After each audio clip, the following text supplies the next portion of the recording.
Magandang araw mga kalabs. Today, meron tayong experiment na lulutuin. Ito ay ang tinolang manok na may bell pepper. So ayan, bakit experiment siya? Kasi tayo ay gagawaan ng kakaibang tinola dahil dito sa Middle East, bihira lang tayo makakuha ng dahon ng malunggay at saka dahon ng sili. So isa sa experiment natin ay lalagyan natin ng atsuete yung ating tinola. So ngayon, nagisa muna tayo dito ng buto ng atsuete para makuha natin yung kulay na dilaw. Then after that na makuha na natin ang kulay sa buto, ay tanggalin natin yung buto. And here we go, tinanggal natin yung buto, dilaw na yung ating mantika. Ilagay na natin yung marinated chicken natin, which is na babad natin ito sa patis at saka konting paminta lamang. So ayan, gisahin lang natin siya.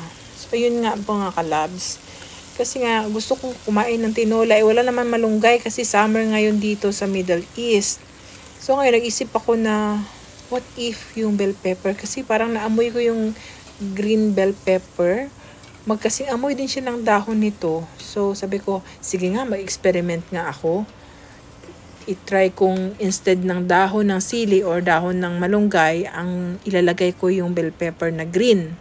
So yun na nga. So ito na, ginisa na natin pala yung ating chicken.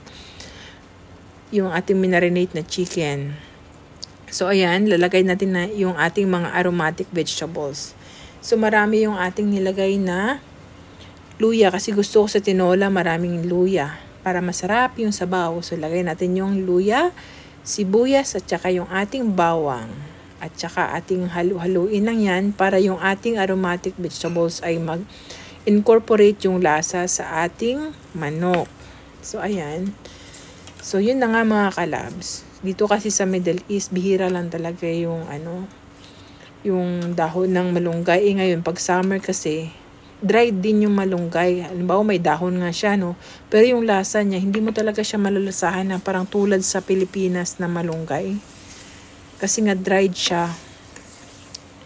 Medyo matigas pa yung dahon ng malunggay. Kaya yun, naghanap tayo ng paraan. Paano natin ma-enjoy yung pagkain ng tinolang manok na parang kumakain ka ng tinolang manok sa probinsya. So yun nga yung ang comment sa akin ni baby girl ni nanay nung natikman niya ito. Sabi niya masarap daw para siyang native na tinolang manok.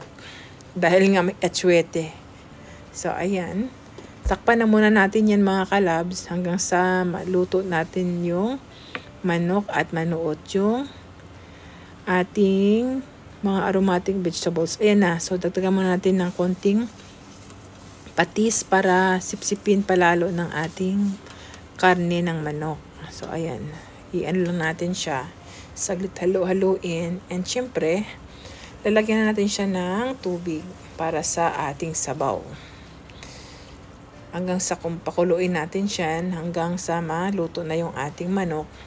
Yung mga kalabs, ayan, ilagyan natin ng pamintang buo para sa extra flavor ng ating tinola.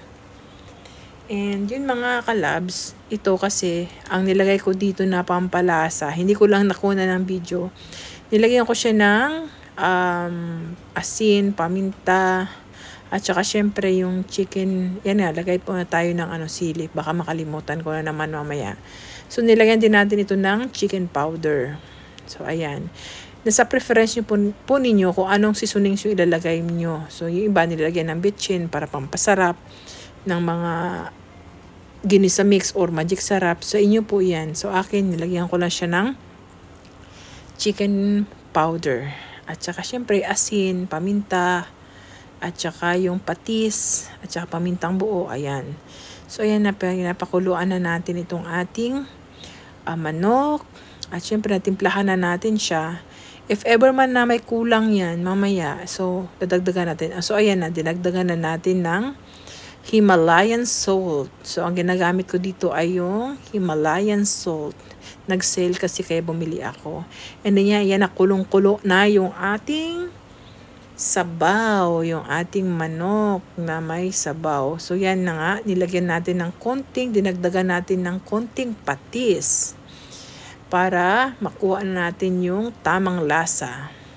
And then, ayan na. Takpan natin muna ito mga kalabs. And babalikan natin pag okay na siya. So ayan, here we go. Ayan na, ito na yung ating kulong-kulo na tinolang manok at ilalagay na natin yung ating papaya.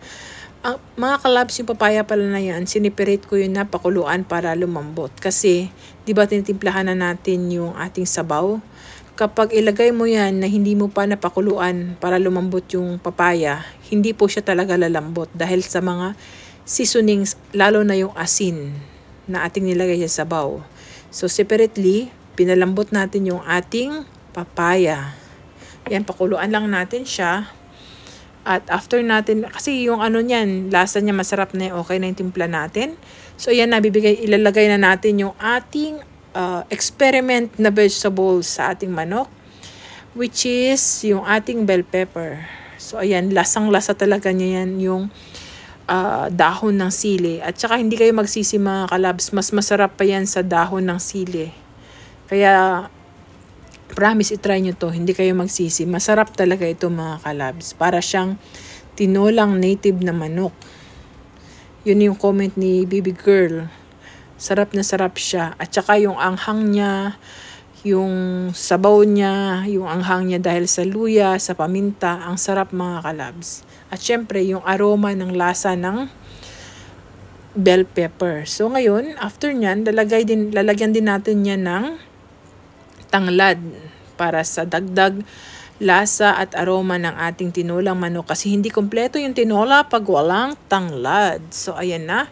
Lagay lang natin yan sa ilalim hanggang sa kumulo at mag-corporate yung lasa at aroma ng ating tanglad sa sabaw. And babalikan na natin ito pagluto ng mga kalabs. And here we go. Ayan na. Ito na yung ating, takpan natin siya. And here we go.